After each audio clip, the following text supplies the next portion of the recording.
ನಮಸ್ತೆ ವೀಕ್ಷಕರೇ, ನಾನು ನಿಮ್ಮ ಅಜಯ್ ಕುಮಾರ್. ಭೀಷ್ಮ ನ್ಯೂಸ್ ಕನ್ನಡ ಸ್ಪೆಷಲ್ಗೆ ಸ್ವಾಗತ. ಇಂದು ನಾವು ಭಾರತ ದೇಶದ ಆರ್ಥಿಕ ಸ್ಥಿತಿಗತಿಗಳನ್ನು, ಒಂದು ಆರ್ಥಿಕ ಪರಿಸ್ಥಿತಿಗಳನ್ನು ನಾವು ನೋಡೋಣ. ನಾವು ಪ್ರಜಾಪ್ರಭುತ್ವ ಅಂದರೆ ಮತದಾನ ಮಾಡಿದರೆ ಮುಗಿತಾ? ಮತದಾನದ ಹಕ್ಕನ್ನು ಚಲಾಯಿಸಿಬಿಟ್ರೆ ನಮ್ಮ ಪ್ರಜಾಪ್ರಭುತ್ವದ ಇದು ಮುಗಿದೋಯ್ತಾ? ನೋಡಿ, ನಾವು ಆಯ್ಕೆ ಮಾಡಿದಂಥ ವ್ಯಕ್ತಿ ಏನು ಮಾಡ್ತಾ ಇದ್ದೇನೆ ಅನ್ನೋದನ್ನು ನಾವು ಕೂಡ ತಿಳ್ಕೊಬೇಕಲ್ವಾ. ಪ್ರಜಾಪ್ರಭುತ್ವದ ನಾಯಕರನ್ನಾಗಿ ಆಯ್ಕೆ ಮಾಡಿದಂಥ ಯಾವುದೇ ಪಕ್ಷಗಳಿರ್ಬೋದು, ಆ ಪಕ್ಷಗಳು ಏನು ಮಾಡ್ತಾ ಇದ್ದಾವೆ, ಅವರ ಸಾಧನೆಗಳೇನು, ನಮ್ಮ ನಾಡಿಗೆ ಕೊಡುವಂಥ ಕೊಡುಗೆಗಳೇನು ಅನ್ನೋದನ್ನು ನಾವು ಇಲ್ಲಿ ಪರಿಗಣಿಸಬೇಕಾಗುತ್ತೆ.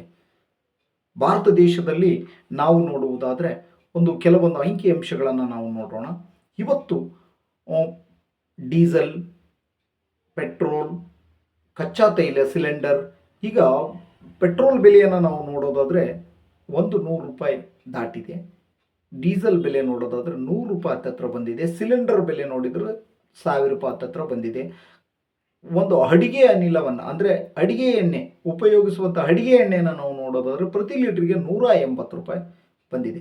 ಅಂದ ಮೇಲೆ ಪ್ರತಿದಿನ ನಾವು ತೆಗೆದುಕೊಳ್ಳುವಂಥ ಪದಾರ್ಥದ ಮೇಲೆ, ನಾವು ಕಟ್ಟುವಂಥ ಪ್ರತಿ ಪದಾರ್ಥದ ಮೇಲೆ ಕಟ್ತಕ್ಕಂಥ GST ಹಣ, ತೆರಿಗೆ ಹಣ ಎಲ್ಲಿ ಹೋಗ್ತಾ ಇದೆ, ಏನಾಗ್ತಾ ಇದೆ?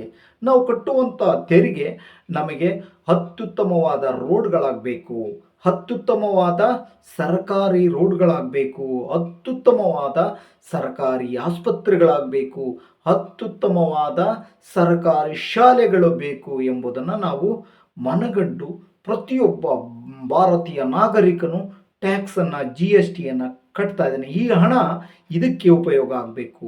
ಆದರೆ ಇದು ಎಲ್ಲಿ ಹೋಗ್ತಾ ಇದೆ, ಏನಾಗ್ತಾ ಇದೆ ಅನ್ನೋದನ್ನು ನಾವು ನೋಡೋಣ ಬನ್ನಿ. ಇವತ್ತು ಭಾರತ ದೇಶದಲ್ಲಿ 2004 ಹಿಂದೆ, 2004ರಲ್ಲಿ BJP ಸರ್ಕಾರದ ಖಾತೆಯಲ್ಲಿದ್ದಿದ್ದು ಕೇವಲ 88 ಕೋಟಿ ರೂಪಾಯಿ ಮಾತ್ರ ಆ BJP ಖಾತೆಯಲ್ಲಿತ್ತು. ಅದು ಕೇವಲ 88 ಕೋಟಿ ಮಾತ್ರ ಆ BJP ಪಕ್ಷದ ಖಾತೆಯಲ್ಲಿ ಹಣ ಇದ್ದಿದ್ದು. ಅದಾದ ಮೇಲೆ 2024ರ ಹೊತ್ತಿಗೆ ಈ ಖಾತೆಯಲ್ಲಿ ಇರುವಂಥ ಹಣ 10,107 ಕೋಟಿ ರೂಪಾಯಿ. ಸರಾಸರಿ 10,107 ಕೋಟಿ ರೂಪಾಯಿ ಹಣ ಈ BJP ಪಕ್ಷದ ಖಾತೆಯಲ್ಲಿದೆ. ಅಂದರೆ ಸರಿಸುಮಾರು 11.5% ಇದು ಏರಿಕೆಯನ್ನು ಕಂಡಿದೆ. ನಾವು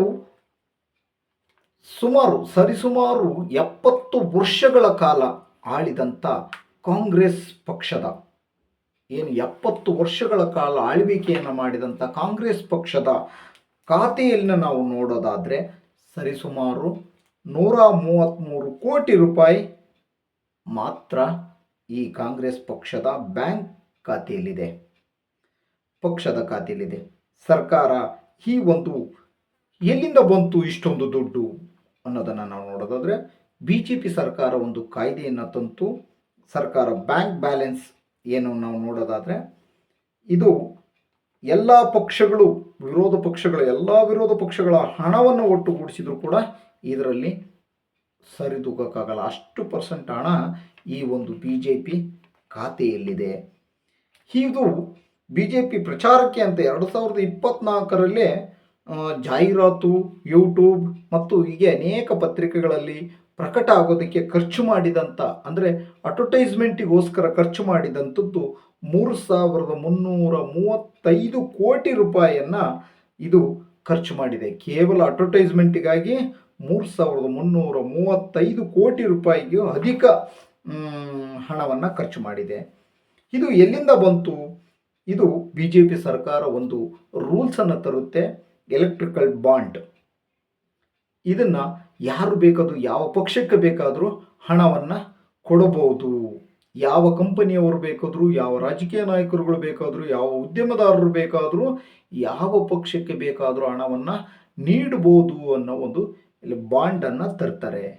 ಈ ಬಾಂಡನ್ನು ತಂದಾಗ ಇದು ಯಾರು ಕೂಡ ಈ ಬಾಂಡಿನಲ್ಲಿ ಇರ್ತಕ್ಕಂಥ ಹಣ ಯಾರು ಕೂಡ ಕೇಳುವಾಗಿಲ್ಲ. ಮಾಹಿತಿಯನ್ನು ಏನು ಡಾಕ್ಟರ್ ಮನಮೋಹನ್ ಸಿಂಗ್ ಅವರ ಒಂದು ಪೀರಿಯಡ್ನಲ್ಲಿ ಶ್ರೀಯುತ ಡಾಕ್ಟರ್ ಮನಮೋಹನ್ ಸಿಂಗ್ ಅವರು ಒಂದು ಪ್ರಧಾನಿ ಮಂತ್ರಿಗಳಾದಾಗ ತಂದಂಥ ಹ್ಯಾಕ್ಟ್ ಏನಿದೆ, ಮಾಹಿತಿ ಹಕ್ಕು ಕಾಯಿದೆ, ಇದನ್ನು ಕೂಡ ಅಂದರೆ ಈ ಒಂದು ಆ್ಯಕ್ಟನ್ನು ಮಾಹಿತಿ ಹಕ್ಕು ಕಾಯ್ದೆಯಿಂದ ಹೊರಗಿಡುವಂಥ ಕೆಲಸವನ್ನು ಮಾಡಿ ಈ ಒಂದು ಮಸೂದೆಯನ್ನು ಮಂಡನೆ ಮಾಡಿದರು. ಅದನ್ನು 2024ರಲ್ಲಿ ಸುಪ್ರೀಂ ಕೋರ್ಟ್ ಈ ಒಂದು ಆ್ಯಕ್ಟನ್ನು, ಈ ಒಂದು ಮಸೂದೆಯನ್ನು ಅಂಗೀಕರಿಸಿ ಇದನ್ನು ತಿಪ್ಪೆಗೆ ಅಂದರೆ ಡಸ್ಟ್ಬಿನ್ಗೆ ಒಗೆಯುತ್ತೆ. ಇದು ಈ ರೀತಿ ಮಾಡುವಾಗಿಲ್ಲ, ಈ ಆ್ಯಕ್ಟನ್ನು ತರುವಾಗಿಲ್ಲ, ಈ ರೀತಿ ಯಾವುದೇ ಕಾರಣಕ್ಕೂ ಮಾಡುವಾಗಿಲ್ಲ ಎಂದು ಆಗ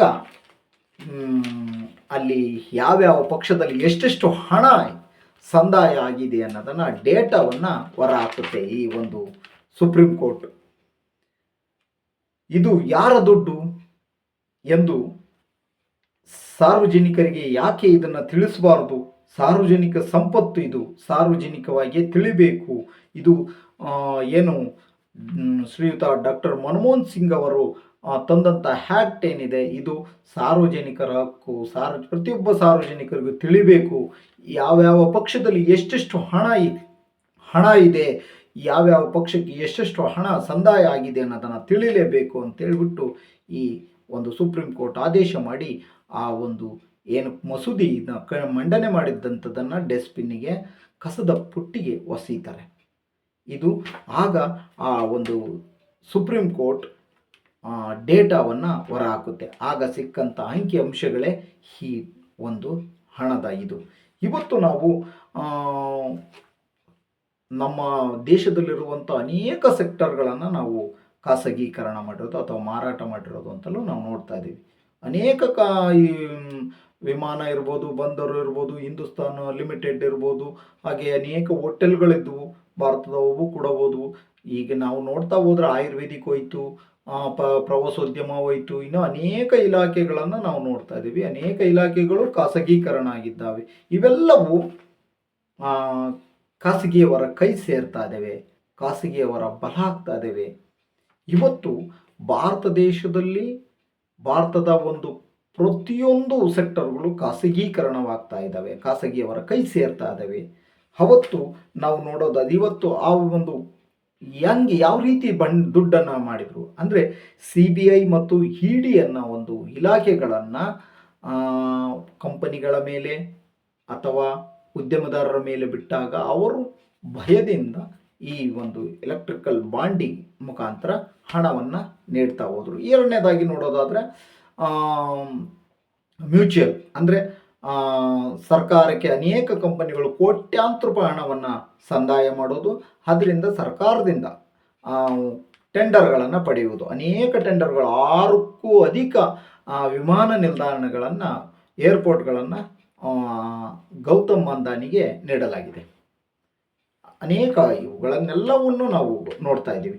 ಇವುಗಳೆಲ್ಲವನ್ನು ಕಂಪನಿಗಳನ್ನೆಲ್ಲ ಖಾಸಗಿಯವರ ಅಂಡರ್ಗೆ ವಹಿಸಲಾಗಿದೆ. ಇವರಿಗೆ ಕೋಟ್ಯಾಂತರ ರೂಪಾಯಿ ದೇಣಿಗೆಯನ್ನು ಕೊಡಲಾಗಿದೆ.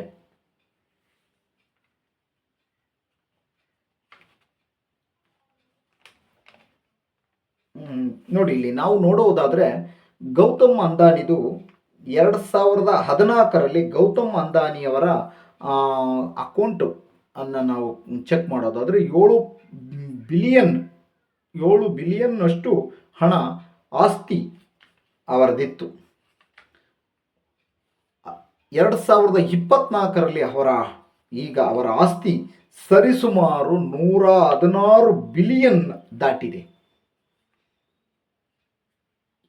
ಎಲ್ಲ ಎಕನಾಮಿಗಳನ್ನು ನಾವು ನೋಡಿದಾದರೆ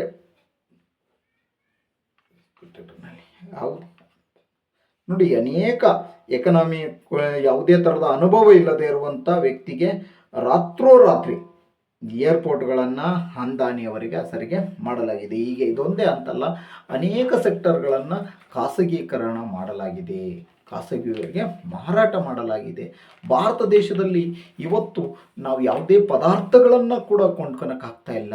ಮಧ್ಯಮ ವರ್ಗದವರು ಬದುಕಲು ಹರಸಾಹಸ ಪಡುವಂತಾಗ್ತಾ ಇದೆ.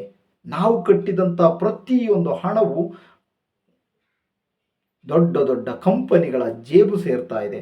ಇವತ್ತು ರಷ್ಯಾದಿಂದ ನಾವೇನು ಕಚ್ಚಾ ತೈಲವನ್ನು ತರಿಸ್ತಾ ಇದ್ದೀವಿ, ಇದು ಕಡಿಮೆ ಬೆಲೆಗೆ ನಮಗೆ ಸಿಗ್ತಾ ಇದ್ರು ಕಚ್ಚಾ ತೈಲ ಬೆಲೆ, ನಾವು ಇಲ್ಲಿ ಮಾತ್ರ ಅತಿ ಹೆಚ್ಚು ಬೆಲೆಗೆ ಮಾರಾಟ ಮಾಡ್ತಾ ಇದ್ದೀವಿ. ಈ ಹಣ ಶ್ರೀಮಂತರ ಜೇಬನ್ನು ಸೇರ್ತಾ ಇದೆ.